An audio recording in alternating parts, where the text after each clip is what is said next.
Starting live video. Is it really? Is it time yet? Is it 6? Can you hear me now? Give folks a minute to get checked in here. Maybe not a full minute. You know, one thing I like is seeing all. Ooh.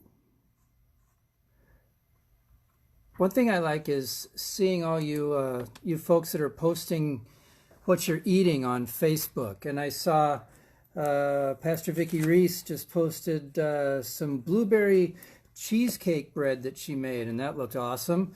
And Shane and Tabitha apparently are having lasagna or something in a big pan from Waterloo Brown Bottle tonight. They posted that on Facebook just about 15 minutes ago. So if you're hungry, you know where to go. All right, folks are finding us. They're checking in. Let's talk a little bit. I'm here in my office Saturday night just because it's a quiet place to sit without a cat on my lap, and I just want to be sure I've got my ducks in a row for tomorrow morning. It's Holy Saturday, right? It's the day between Good Friday and Easter Sunday. It's day 2.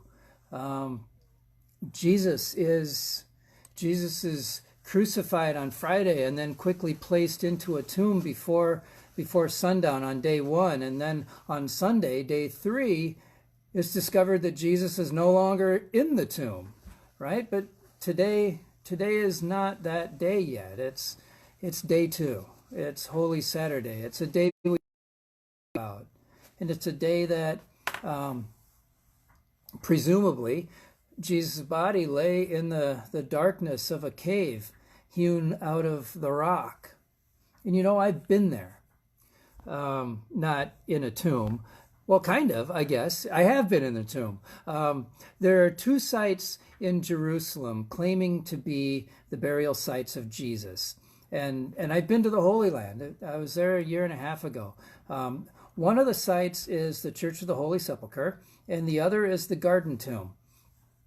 The Garden Tomb is, that was always Pastor Steve Williams' favorite. And it's in a park-like setting with paths for wandering around and contemplation. And the grounds are beautiful. They're landscaped and cultivated. And there are areas where they will serve you communion. And in the side of a rock face, at one edge of the facility, there is a tomb that's carved out of the rock, and it's period correct for what a tomb may have been like that Jesus would have been in that time. And there also are some scriptural references and geographic guidances that make it possible that is the burial site of Jesus. And it's a pretty place. It's a restful place. I'm glad I was there. But most scholars don't say that that's an authentic burial site, an authentic possible burial site for Jesus. But it's very pretty. The other site that claims to be a burial site for Jesus is the Church of the Holy Sepulchre. And the tomb site, the site of the tomb is currently inside the walls of the old city of Jerusalem. At the time, it would have been outside the walls. The walls have moved in the last 2,000 years. And of course, the Church of the Holy Sepulchre wasn't there at the time either, but it's built over the site of a tomb that's been found through archaeological processes and I don't know, not living memories certainly of when the site was first identified, but tradition that was a lot closer to the actual events. But the Church of the Holy Sepulchre is generally agreed upon to be a more authentic site for Jesus's burial, and there is a tomb underneath it. So, and it's probably as authentic as we're ever going to get. And it's an amazing place.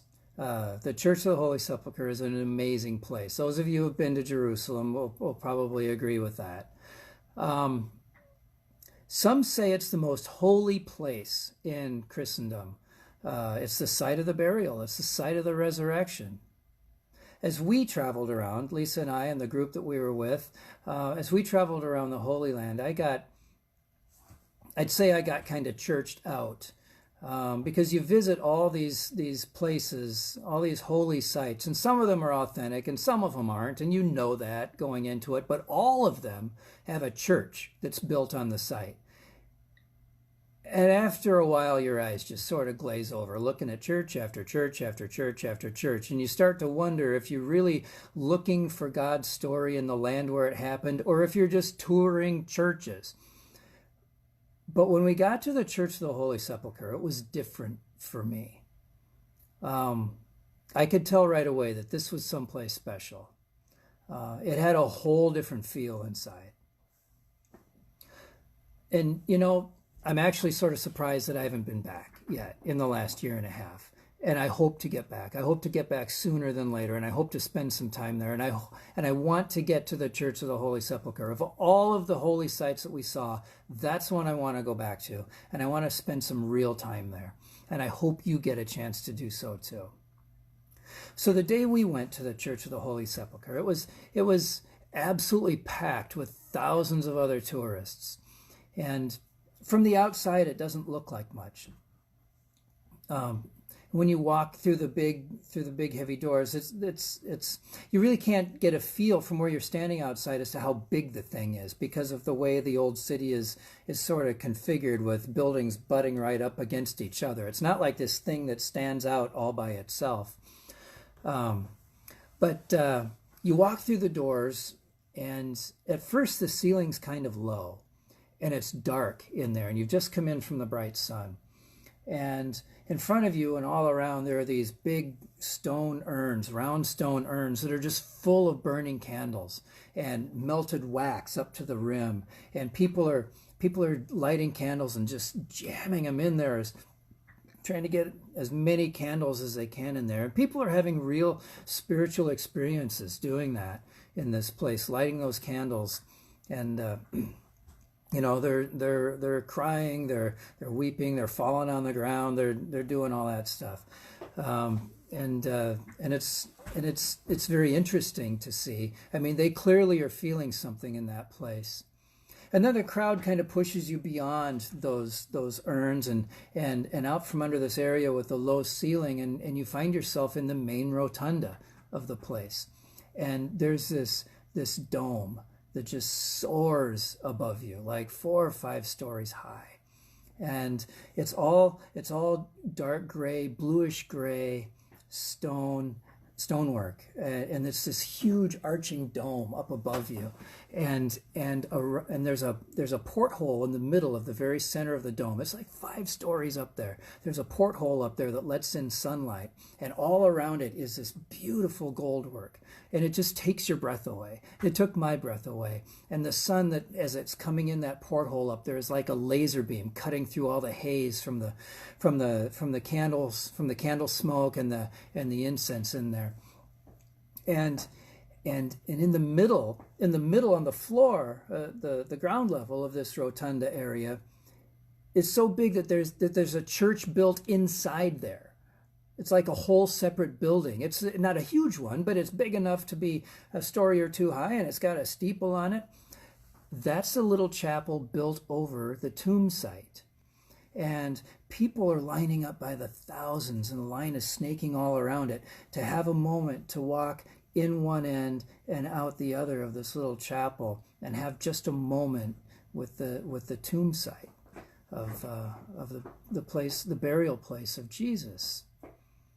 And I didn't have time to get in that line, to go through there. I didn't have time to go upstairs in the Church of the Holy Sepulchre. All I did for the 20 minutes we were there was stand and look at this awesome dome that just took my breath away. And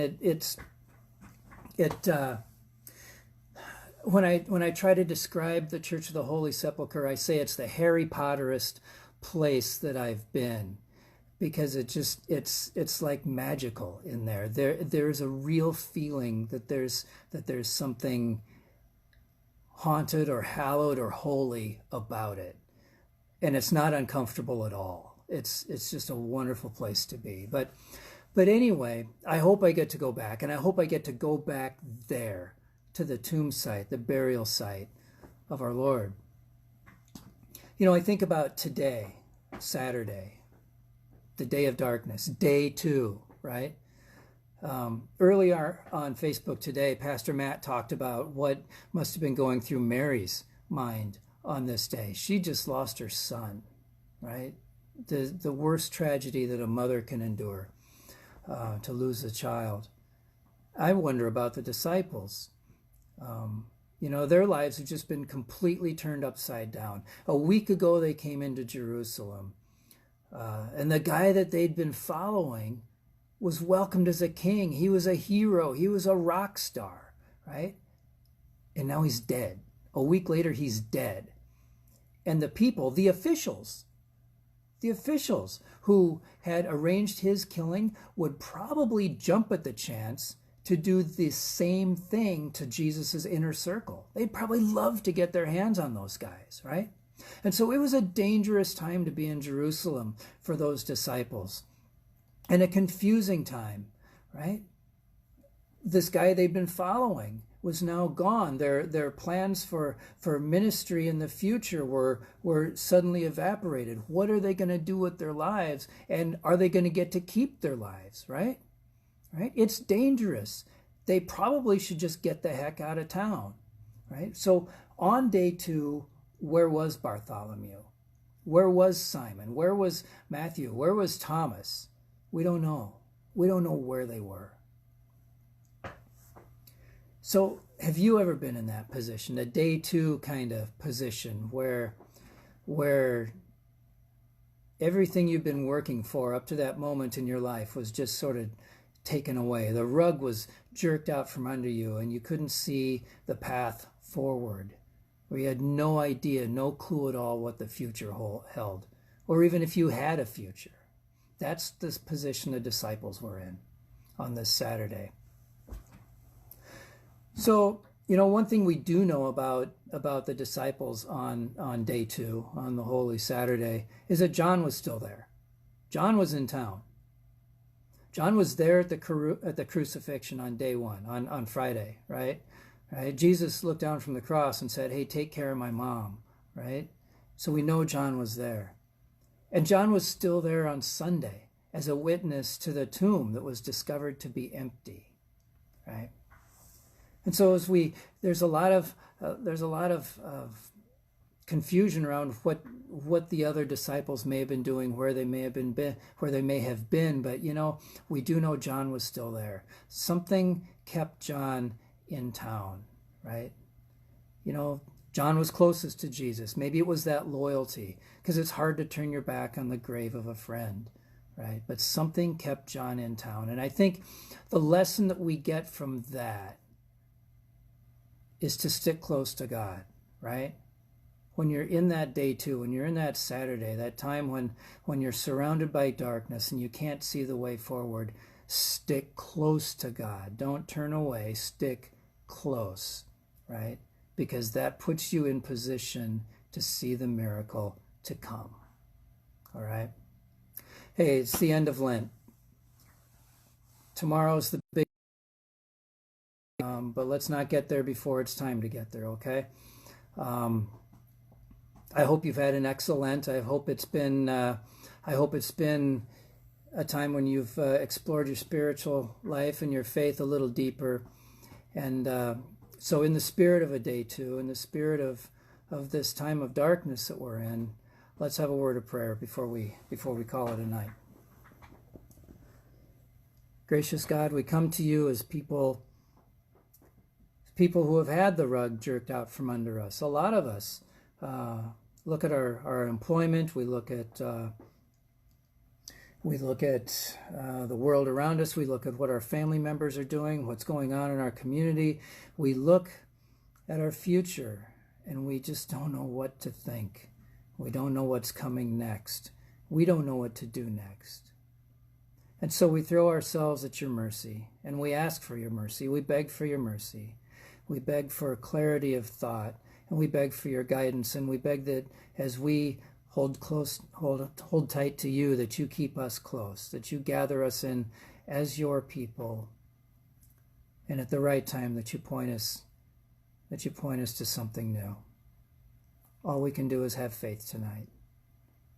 Amen.